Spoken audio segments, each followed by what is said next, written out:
Meus irmãos, a paz do Senhor. Para mim é um grande prazer estar aqui mais uma vez com os irmãos. A nossa finalidade aqui é compartilhar um pouco da palavra do Senhor nosso Deus.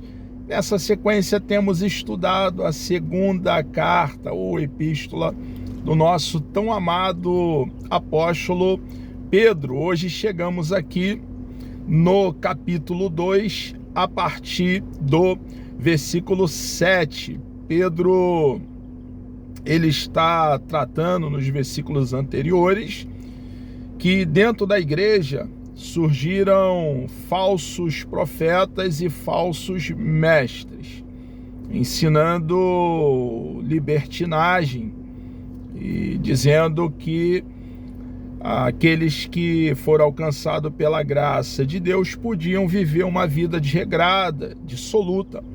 Eram homens que estavam completamente equivocados, não tinham nenhuma fundamentação bíblica, mas estavam influenciando os incautos dentro do rebanho. Pedro, então, como um pastor, ele está fazendo a defesa da fé.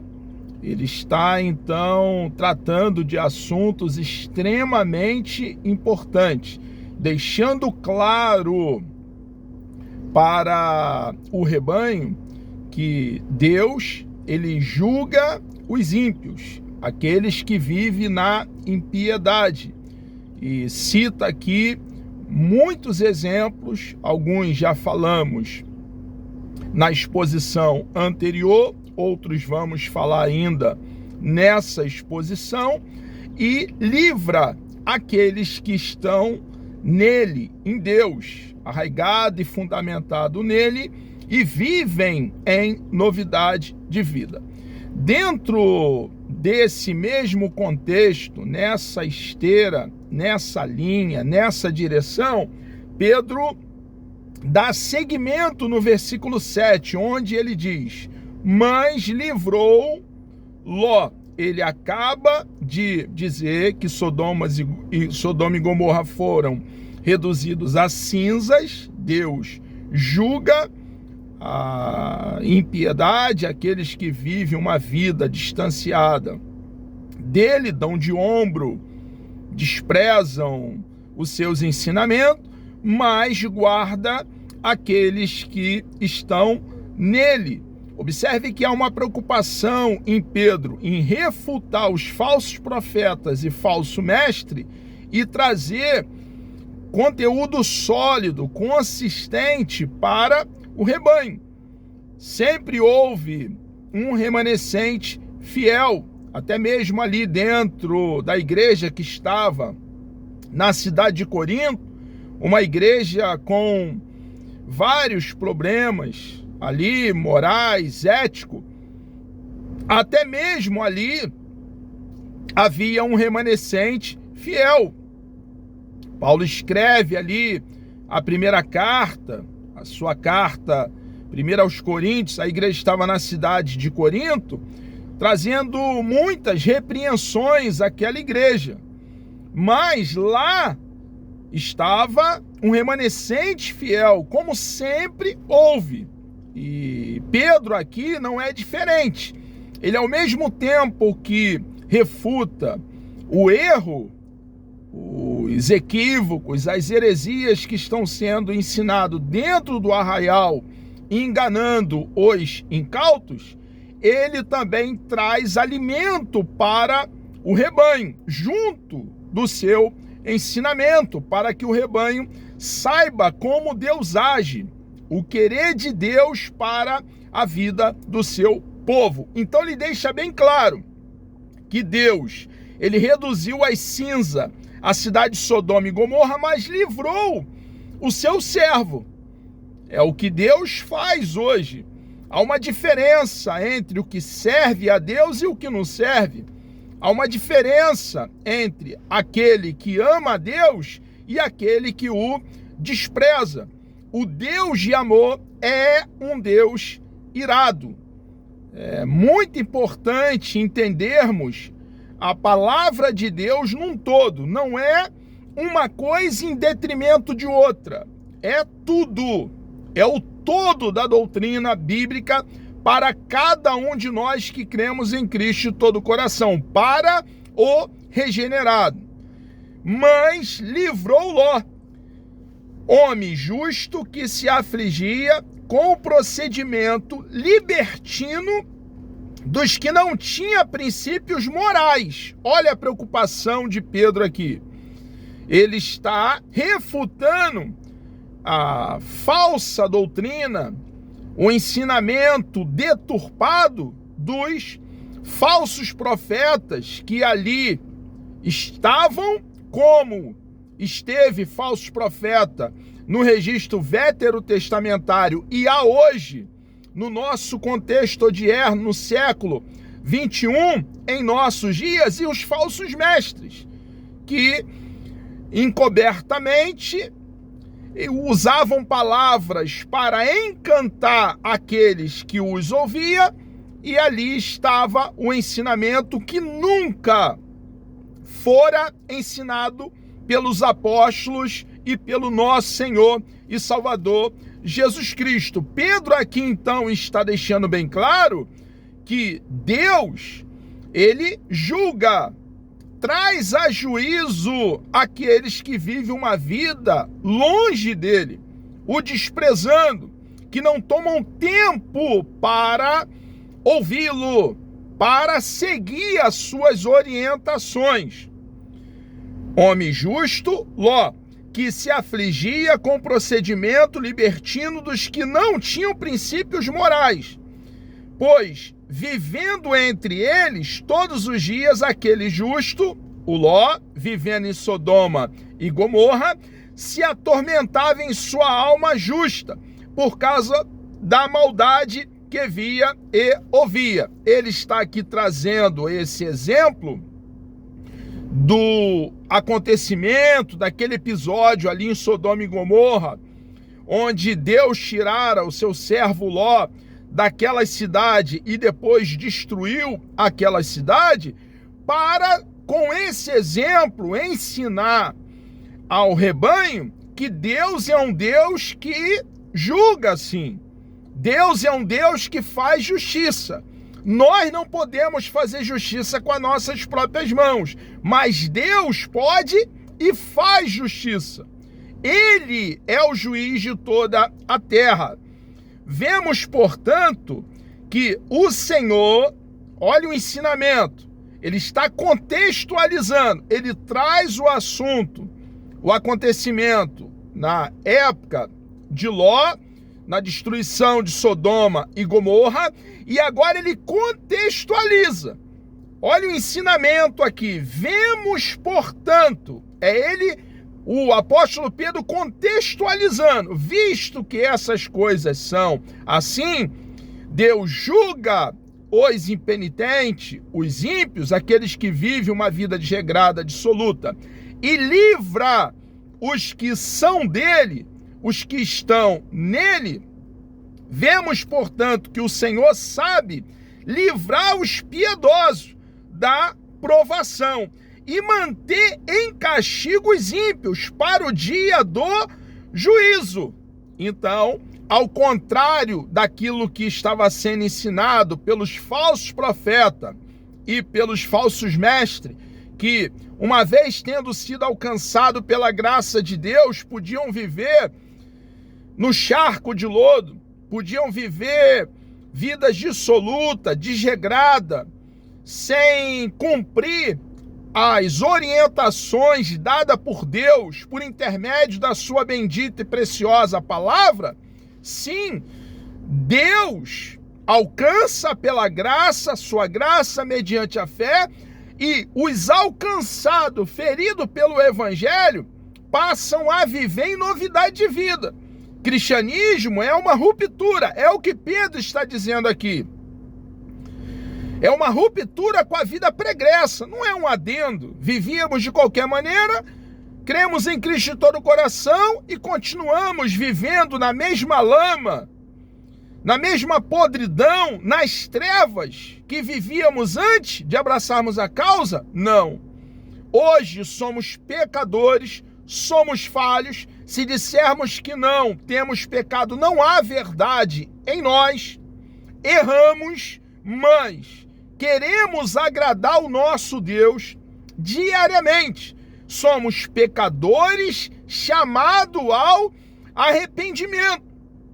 E quando pecamos e erramos, choramos, nos arrependemos e pedimos perdão ao nosso Deus.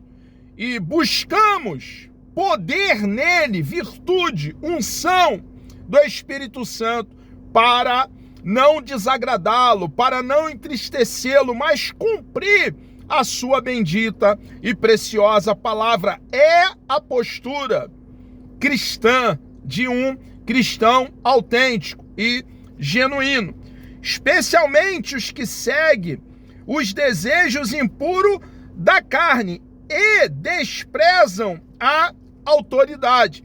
Ele está falando aqui sobre aqueles que perderam o temor a Deus.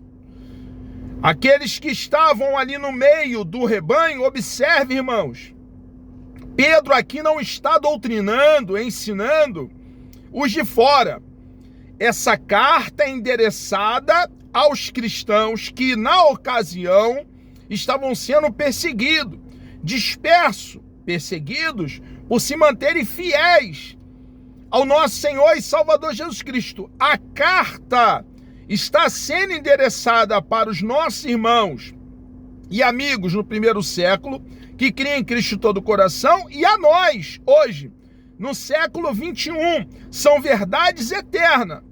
O ímpio não tem como cumprir a doutrina de Deus, a não ser que ele se arrependa e passa pelo ato da regeneração. Nasça de novo, irmãos. Já tentaram pegar na história o Sermão da Montanha, capítulo 5, capítulo 6, capítulo 7, do Evangelho segundo escreveu Mateus, e cumpri-lo, dizendo que ali está as regras, as leis do bem viver. Só conseguiram cumprir até a página 2. Não há como cumprir. São doutrinas ali no Sermão da Montanha e aqui a carta endereçada pelo apóstolo Pedro para os cidadãos dos céus, para os regenerados. É necessário abraçar a causa do cristianismo e, buscando o poder do Espírito de Deus que vive dentro, reside dentro de nós, cumprir a sua bendita e preciosa vontade, a palavra do nosso Deus. Pedro aqui está orientando a igreja, o rebanho que está ali, o remanescente fiel, e aqueles que estavam sendo engodados e levado, arrastado pelos ensinamentos falsos dos falsos profetas e dos falsos doutores e mestres, que vinham com palavras muito subliminares, enganavam e, é claro, eram também enganados, porque seriam chamados por Deus a juízo. É o que Pedro está aqui orientando a igreja do primeiro século e a nós hoje, igreja do século 21. Esses homens não respeitavam a autoridade espiritual, a autoridade de Deus. E aí, claro que também não respeitavam as autoridades eclesiásticas. Não respeitavam os apóstolos, inclusive o apóstolo Pedro, davam de ombro. Irmãos, nós cristãos genuínos devemos manter o temor ao nosso Deus. E temor não é medo, é respeito, é reverência, veneração, é ter o coração cheio de amor e reconhecendo quem é o nosso Deus, respeitá-lo, amá-lo de todo o coração e nos submeter às autoridades eclesiásticas, aos nossos líderes. Precisamos amar os nossos líderes. Precisamos orar pelos nossos pastores. É possível estarmos toda a madrugada com os nossos pastores, com a esposa dos nossos pastores, com seus filhos, com seus netos. É possível estarmos toda a madrugada com os obreiros que compõem o ministério, o qual nós pertencemos. É possível estar toda a madrugada com os membros da igreja a qual nós fazemos parte, orando por eles, clamando, gemendo, suplicando, para que Deus os abençoe, os dê coragem na peregrinação, para que Deus unja o cérebro de cada um, concernente à sua bendita e preciosa palavra, dando sabedoria a cada um deles. Irmãos, precisamos respeitar também as autoridades constituídas, porque não há autoridade que não tenha sido constituída por Deus. Paulo deixa isso bem claro em Romanos capítulo 13. E observe que quando ele escreve a carta, e ele expressa no início o desejo de estar em breve em Roma, não tinha estado ainda. No futuro, irmãos, ele esteve em Roma com os irmãos ali. Aquela igreja não foi uma igreja fundada por ele, porque quando ele chega lá, já havia uma igreja. Ele mais à frente é perseguido pelas autoridades. Segundo a história, foi debaixo da autoridade do imperador Nero que ele foi decapitado. Segundo a história, esse Pedro aqui foi crucificado de cabeça para baixo por dizer que não era digno de ser crucificado como seu mestre fora crucificado, embaixo da liderança, da autoridade, do domínio do imperador Nero também. E sabe o que Paulo escreve? Que nós devemos nos submeter às autoridades, irmãos. Ele que seria perseguido pelas autoridades e que era já em Jerusalém perseguido ali pelas autoridades por se manter fiel agora, depois do encontro com Jesus, próximo a Damasco, se manter fiel ao nosso Senhor e Salvador Jesus Cristo. Precisamos entender a Bíblia num todo, irmãos. E a Bíblia nos dá boa doutrina, que devemos respeitar as autoridades constituídas. Lá naquele contexto, os reis, lá aqueles imperadores, hoje o presidente, os governantes, as forças militares, as autoridades constituídas.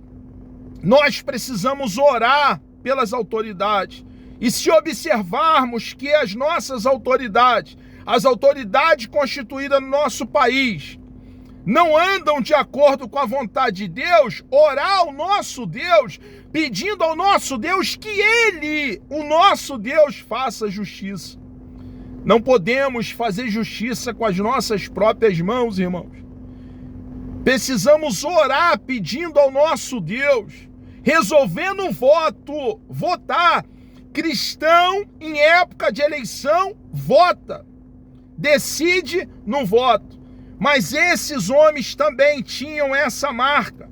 Eles não respeitavam, ao contrário, desprezavam as autoridades. Eram insolentes e arrogantes. Tais homens não têm medo de difamar os seres celestiais. Eles não respeitavam os seres celestiais. Contudo, nem os anjos, embora sendo maiores em força e poder, fazem acusação injuriosa contra aqueles seres na presença do Senhor. Quando lá estava o diabo e o arcanjo Miguel estavam combatendo a respeito do corpo de Moisés, o arcanjo Miguel, irmãos, um anjo de alta autoridade, irmãos, Ele se apegou totalmente em Deus e ele disse para o diabo: o Senhor. Que coisa tremenda, irmãos. É uma doutrina que deve nos fazer ponderar, pensar, refletir. Ele disse: o Senhor te repreenda, diabo, falando para o diabo. É ensinamento para nós, essa lama, essa podridão que nos causa asco, dizendo que o diabo está embaixo dos nossos pés, que estamos pisando na cabeça do diabo. Irmãos, a Bíblia não fundamenta essas ideias, irmãos, essas doutrinas. Se queremos realmente agradar o nosso Deus e deixar o diabo desesperado com cada um de nós cristãos, devemos cumprir a nossa missão, a missão de proclamar com arauto o Evangelho, disseminar, difundir as boas novas do reino, o plano bendito de salvação, a mensagem que dá vida a mortos. Mas eles, os falsos profetas, os falsos mestres, que ali estavam e fizeram escola, e eles estão em nosso meio, dentro dos nossos arraiais, recebendo oportunidade no púlpito para falar as suas heresias livremente em nosso meio. Mas eles difamam o que desconhece e são como criaturas irracionais. Pedro está dizendo aqui, são como animais. É o que Pedro está falando. Guiada pelos instintos, nascidas para serem capturadas e destruídas, serão corrompidos pela sua própria corrupção. Eles receberão retribuição pela injustiça que causaram. Pedro está dizendo, Deus não é um bonachão. Deus não é um Papai Noel. Deus é um Deus bom, sim, mas que julga, que traz juízo. Fez isso com a cidade de Sodoma e Gomorra. Fez também na época do justo Noé. E um dia ele nos trará toda a humanidade a juízo. Todo joelho se dobrará e confessará que Jesus Cristo é Senhor para a glória de Deus Pai. Pedro está dizendo aqui, doutrinando a igreja, nossos irmãos no primeiro século e a nós, que o nosso Deus não empurra pecado para embaixo do tapete. Ele pune o pecado. Puniu o pecado do nosso papai Adão e da nossa mamãe Eva. E ele pune o pecado. O salário do pecado é a morte. Consideram prazer entregar-se à devassidão em plena luz do dia. São nódoas e mancha, regalando-se em seus prazeres quando participam das festas de vocês. Sabe que festas são essas, irmãos? A festa do ágape, que antecedia a ceia do Senhor. Aquela festa ali que cada um trazia um pouco do que tinha em casa, e ali havia, infelizmente, acepção de pessoa, havia dissensões, havia obras da carne. Eles estavam lá e Deus estava irado com eles. Não havia motivo para louvá-los por esses atos que desagradavam a Deus. É o que Paulo está dizendo lá na primeira carta aos Coríntios, quando trata sobre a ceia do Senhor. Era uma mancha. Eles ali estavam manchando algo puro. Não discernia o corpo de Cristo. Eles aparecem aqui, participam das festas de vocês, tendo os olhos cheios de adultério, amavam o pecado. Deliberadamente amavam rolar como um porco na lama, tendo os olhos cheios de adultério, nunca param de pecar, iludem os instáveis e têm o coração exercitado na ganância, são gananciosos, avarentos, amam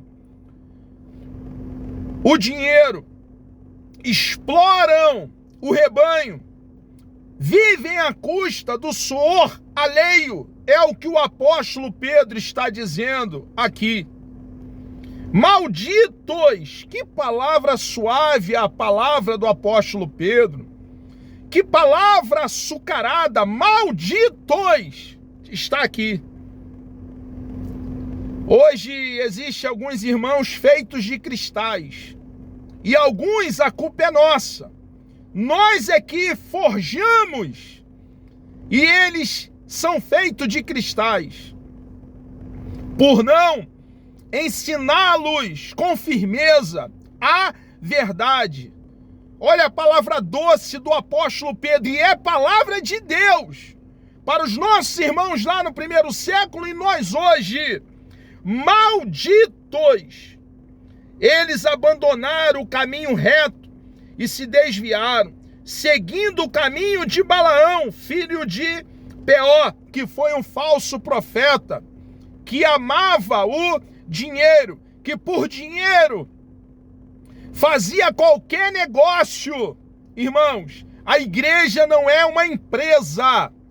A igreja é uma casa de oração. É a casa do nosso Deus, onde nos reunimos ali para adorar o nosso Deus. Não devemos fazer da casa de Deus um covil de ladrões. Deus vai trazer os mercenários um dia a juízo. Deus não se intimida com ternos e gravata, porque Ele é o grande juiz de toda a terra. Eles abandonaram o caminho reto e se desviaram seguindo o caminho de Balaão, filho de Beor, que amou o salário da injustiça, mas em sua transgressão foi repreendido por uma jumenta. Estava tão desviado, era um falso profeta tão afastado que foi necessário Deus abrir a boca de um animal, irmãos, e dar entendimento para que esse animal falasse com voz humana, de tão morto espiritualmente, cego espiritualmente, era Balaão. Um animal mudo que falou com voz humana e freou a insensatez do profeta. Era um profeta insensato, como nós temos em nossos dias. Fala o que o Senhor nunca falou, revela o que Deus nunca revelou, vê o que Deus nunca mostrou. É alguém que perdeu o temor a Deus. As bobagens vêm no cérebro e compartilha. Irmãos, um profeta verdadeiro, genuíno, aponta para a fonte. E a fonte é o nosso Senhor e Salvador Jesus Cristo. Dele jorra águas cristalinas para saciar o sedento. Esses homens são fontes sem água, névoas impelidas pela tempestade. A escuridão das trevas lhe está reservada. É Pedro quem está falando. O apóstolo, é palavra de Deus. Os céus e a terra passarão, mas as palavras do nosso Deus jamais passarão. Pois eles, com palavras de vaidosa arrogância e provocando os desejos libertinos da carne, seduzem os que estão quase conseguindo fugir daqueles que vivem no erro.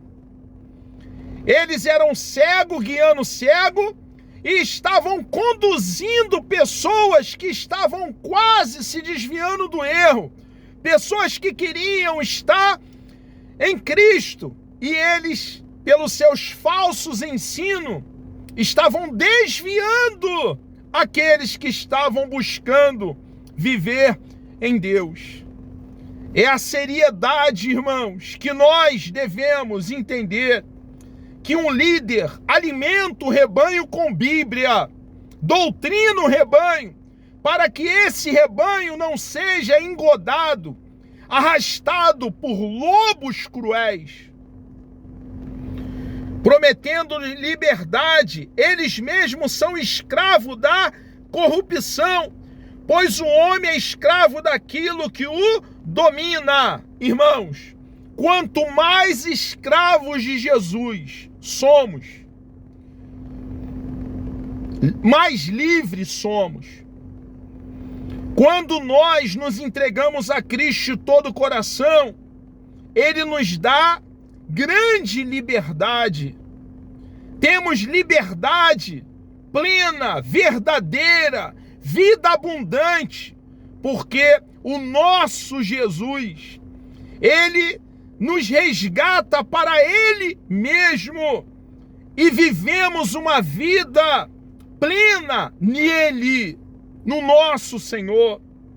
Se tendo escapado das contaminações do mundo por meio do conhecimento de nosso Senhor e Salvador Jesus Cristo, encontra-se novamente nelas enredado e por elas dominado, estão em pior estado do que no princípio.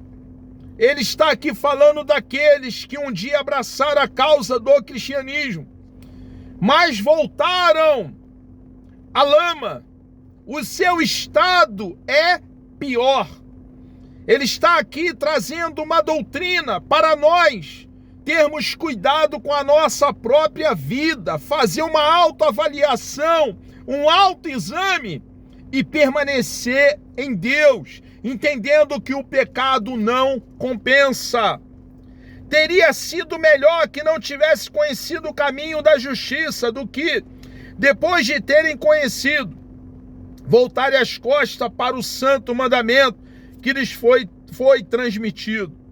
Confirma-se neles os que assim agem, abandonando a fé, se apostatando da fé. Confirma-se neles que é verdadeiro o provérbio, qual?